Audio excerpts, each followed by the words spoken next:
हमारा एक पड़ोसी जो आतंक का सप्लायर था, वो अब आटे की सप्लाई के लिए तरस रहा है। जब से मैंने ये खबर देखी है, जब से मैंने ये खबर पढ़ी है, उस वक्त से मेरे तो तन बदन में आग लगी हुई है। मोदी इलेक्शन कैंपेन के दौरान खिताब करते हुए ये कहता है कि हमारा एक पड़ोसी आटे के लिए तरस रहा है, जो कि पहले दहशतगर्दी फैलाता था। जो आतंक को सप्लाई करता था, आज वो आटे के लिए तरस रहा है। पाकिस्तान का नाम नहीं लिया उन्होंने कहा जी भारत का एक नेबरिंग मुल्क है जो दहशतगर्दी स्पॉन्सर करता था, आज आटे के लिए तरस रहा है। महंगाई से लोगों को बचाया गया ताकि तरक्की का सफ़र जारी रहे और गुर्बत में कमी आए और कौमी पैदावार में इजाफा हो, एक्सपोर्ट्स बढ़ें। ये सब कुछ नरेंद्र मोदी ने करके दिखा दिया भारत में। लेकिन पाकिस्तान में हमारे ऐसे सज्जन हैं जिन्होंने एक चलती हुकूमत गिरा के पाकिस्तान को तबाही के गड़े में डाल दिया। उनका पॉइंट अपनी जगह बड़ा वैलिड है कि हम 800 मिलियन जो देते हैं वो अपनी जेब से देते हैं। तुम जो किस लिए तुम मांगते हो जाके, तुम कटोरा। ये जो जज्बे वाली कौम है जो कलमा पढ़ के मुल्क बना था ना, इनमें uniting factor hatred for India, इनका और कोई यूनाइटिंग फैक्टर नहीं है। अगर भारत ना हो तो एक दूसरे को ये निपटा दें। वो अब से अगस्त 2019 के बाद से आज तक बात करने के रवादार नहीं है और आप दिलों को खोलने की बात कर रही हैं। तो दिल तो आप खोल सकते हैं, लेकिन सिर्फ अपने दिल खोल के क्या करेंगे? आप किस तरह से हमसाये के साथ दिलों को खोलने वाली बात कर सकते हैं? वो तो आपसे बात करने को तैयार नहीं है। देखिए, एक तरफ वो है हिंदुस्तान, जयशंकर साहब कहते हैं जी Pakistan is not relevant, Pakistan is irrelevant. इसका मतलब ये है कि पाकिस्तान तो एग्जिस्ट ही नहीं करता। हेलो फ्रेंड्स, जय हिंद, वेलकम टू आवर चैनल। तो दोस्तों, आज पाकिस्तान मीडिया मोदी की एक स्टेटमेंट से पूरा बौखलाया हुआ है।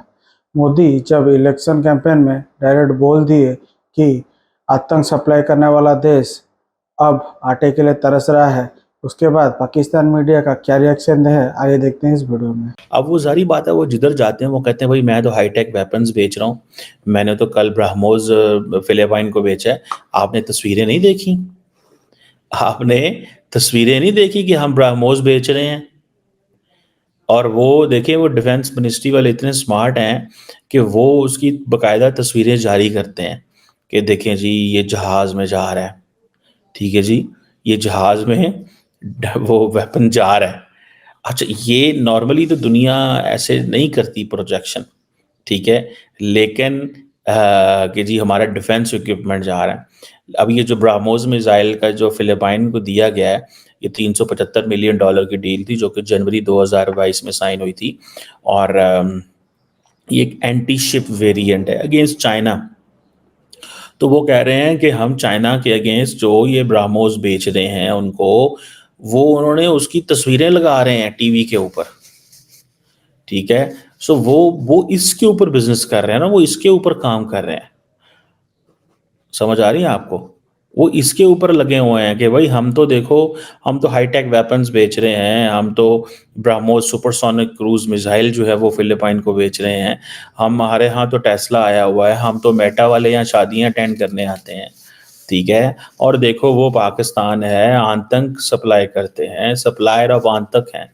जो मैंने आपको कहा था ना कि डॉक्टर जयशंकर जो हैं, he makes India's advocate globally. अगर ये देख के आपको जरा सा भी गुस्सा नहीं आता, आपकी गैरत जरा सी भी नहीं जागती, तो आपको एक बार शीशा जरूर देखना पड़ेगा। जब से मैंने ये खबर देखी है, जब से मैंने ये खबर पढ़ी है, उस वक्त से मेरे तो तन बदन में आग लगी हुई है। मोदी इलेक्शन कैंपेन के दौरान खिताब करते हुए ये कहता है, रूस से तेल की खरीदारी का फैसला हमने मुल्की मफाद में किया।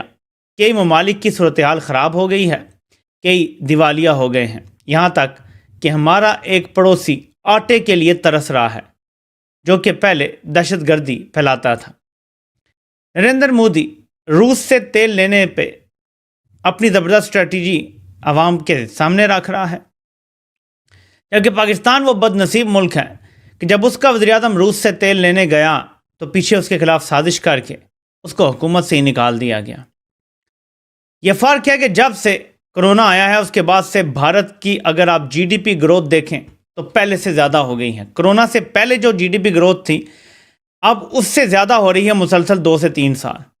क्या वजह है कि वक्त पे अच्छे फैसले किए गए, महंगाई से लोगों को बचाया गया ताकि तरक्की का सफ़र जारी रहे और गुर्बत में कमी आए और कौमी पैदावार में इजाफा हो, एक्सपोर्ट्स बढ़ें। ये सब कुछ नरेंद्र मोदी ने करके दिखा दिया भारत में। लेकिन पाकिस्तान में हमारे ऐसे सज्जन हैं जिन्होंने एक चलती हुकूमत गिरा के पाकिस्तान को तबाही के गड़े में डाल दिया।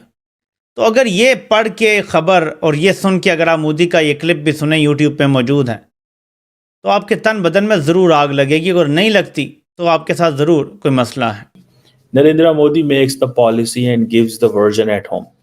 डॉक्टर जयशंकर उसको अंग्रेजी में ट्रांसलेट करके दुनिया को बता देते हैं, शुगर कोटेड डिप्लोमेटिक लैंग्वेज में बता देते हैं।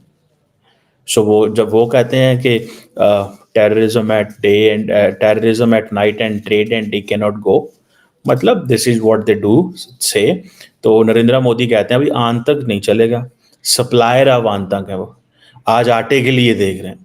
गो के मैंने आपको बताया कि वो 800 मिलियन लोगों को आटा हुकूमत दे रही है, मतलब, लेकिन उनका पॉइंट अपनी जगह बड़ा वैलिड है कि हम 800 मिलियन जो देते हैं वो अपनी जेब से देते हैं। तुम जो किस लिए तुम मांगते हो जाके, तुम कटोरा। अच्छा, ये जो उन्होंने आप देख रहे हैं, ये कटोरा नाम था।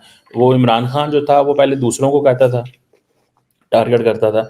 वो कहता था देखो ये कशकोल उठा के भागते हैं, पैसे मांगते हैं। फिर उन्होंने इंडियन मीडिया में मैंने सुना नाम उसका इमरान खान का कटोरा खान, उन्होंने उसका नाम ही कटोरा खान डाल दिया। सो दिस कम्युनिकेशन, ये जो वो जो ठीक है जी कम्युनिकेशन है, ये that hitted the people of India lot. इसने बहुत ज़्यादा नॉट हिट, बड़ा हिट किया उसको। ठीक है जी। प्राइम मिनिस्टर मोदी जो हैं वो ये जो नेशन फर्स्ट की बात कर रहे हैं, ठीक है जी। हमने रशिया से तेल लिया, हमने इंटरनेशनल प्रेशर को बर्दाश्त किया, और देन अब वो जो मैं देख रहा था कंपेन्स चल रही हैं इंडिया के अंदर, जिन कंपेन्स में कहा जा रहा है कि नरेंद्र मोदी ने जंग रखवा दी इंडियंस को निकालने के लिए। मोदी साहब ने जंग रखवा दी वहाँ पे। So his strategic communication is so powerful, pushed by the development work, pushed by that data. ठीक है। So he doesn't need to contest elections on anti-Pakistan rant, but obviously Pakistan is always a reference. तो दोस्तों, जैसे कि आपने video देख लिया है, वीडियो को लाइक कीजिए, शेयर कीजिए और अपना ओपिनियन कमेंट सेक्शन में बताइए। तब तक मैं मिलता हूँ अगले वीडियो में। जय हिंद।